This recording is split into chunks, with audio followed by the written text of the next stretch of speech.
Hi, good morning, people of the living God. Niya na ba rin karon sa Phil State, no? Nag-jogging na ba rin ako. Kauban ako ang wife. Hi, wife. So, no? Sumala sa akong ginaingon, walay uso luya-luya. It's because naay Ginoo nga ga-guide sa tuwang kinabuhi, no? Laban lang sa tuwang kinabuhi, no? So, makigsunan no, ako yung Bible verse for today, no? Makita diya sa Lucas 14, chapter 14, no? Verse 26 and 27. So, ako sang basahon no na mga kaigsunan. Hindi maaring maging alagad ko ang sinumang umibig sa kanyang ama at ina, asawa at mga anak, mga kapatid at maging sarili niyang buhay nang higit sa akin. So, mga kaigsunan, gapo kay itong verse karon no, naghatag ni siya og dugang kaalam sa ato no, nga kung naatay dapat higugmaon mga kaigsunan nga labaw pa sa tanan, way lain mga kaigsunan kun dili ang Ginoo nga mo'y nagbuhat sa tuwa sa kanibutan, no? Nga mo'y nag-create sa mga tao, no? Mo'y naghatag ani nga ato ang kinabuhi karon mga kaigsunan. Diba? God is the Alpha and Omega mga kaigsunan. So mga kaigsunan, kung natay gugma sa tuwang mga ginikanan, wala na siya problema mga kaigsunan.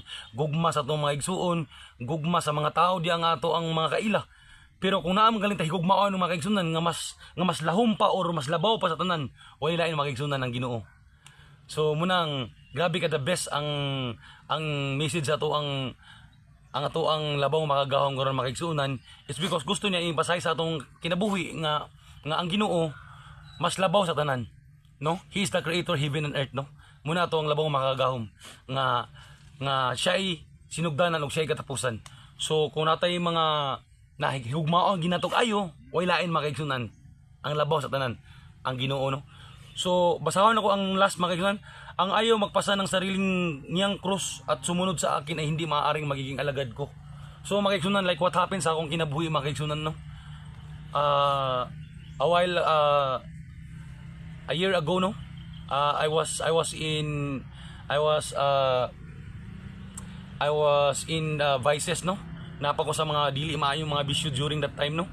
Nga wala pa na ako na-realize, no? Nga ang pag-inom, ang pag-destroy sa lawas makadaot sa tuwang kinabuhi mga kaigsunan, no? Which is makakos sa separation sa atong relasyon sa Ginoo mga kaigsunan. Kay nabasa na akong mga kaigsunan in 1 Corinthians 6:19, no? Our body is a temple of the Holy Spirit mga kaigsunan. So wala tay katungod sa pagdaot nini. It's because kung unsay ginabuhat nimo sa imong kaugalingon, mo puy ginabuhat nimo sa atong labang mga kaom.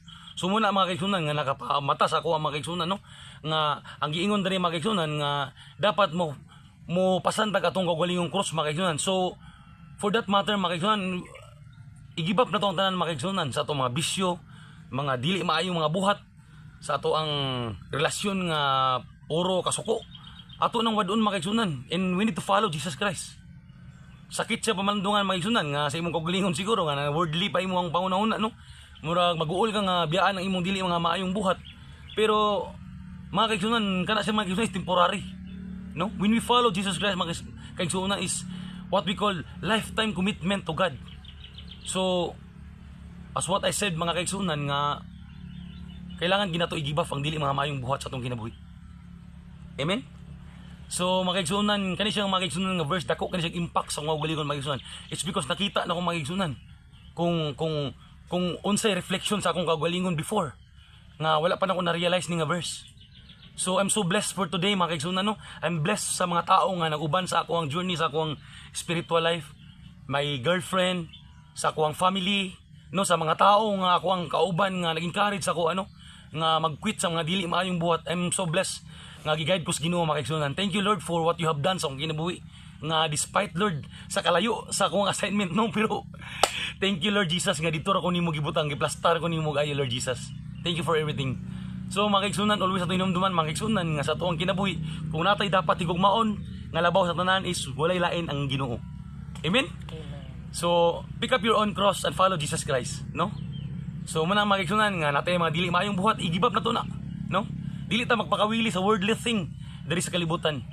Kung natay dapat pakawilihan ang katong ato ang labaw makagagahom, no? Nga may gahatag strength sa ato, nga may gahatag og kinabuhi sa ato, no? In Matthew 6:33, but seek first the kingdom of God and His righteousness, and all these things shall be added to you. No, all these things shall be added to you. Seek first the kingdom of God. So makigsunan, unta kani makigsunan nga maghatag og gamay dugang sa inyong kaalam, no? nga kani mga kaigsunan gi-share lang namo ni, it's because nabasa na mo nga kuyaw kaayo og impact sa akong kinabuhi. No, gusto na ko ma-encourage ang uban diya nga nagpuyo pagyapon no karon sa ilahang kangit-ngit sa ilahang kinabuhi nga dili pa ulay ang tanan. Because God loves us so much, no. Kung unsa nimo kay kapalangga ang imong kaugalingon, how much more ang Ginoo nga mo'y nagbuhat sa ato. Amen. So thank you for that everything, Lord, sa imong gi-share karon nga kabuntaga nga pulong, no. We are so blessed mga kaigsuonan nga nagauban na pud karon sa ato ang journey diri, no, sa ato ang spiritual journey sa kalibutan, no, through cellphone, no. Kay we are exposed already in social media naman, so dari lang namo gipadayag mga kaigsunan ang mga pagbati, no, sa Ginoo, no. So unta mga kaigsunan, mag-post ni sa inyo ang mensahe para sa pagbuhat og kaayo, no, kung natay dapat higugmaon labaw sa tanan ng Ginoo. So we need to give up everything, mga dili maayong buhat, even our own family, no, kung maka-destroy sa to ang journey sa to ang Ginoo, no, i-give up na to na and follow Jesus Christ. So mga kaigsunan, good morning og amping kanunay og God bless you always. Amping, God bless.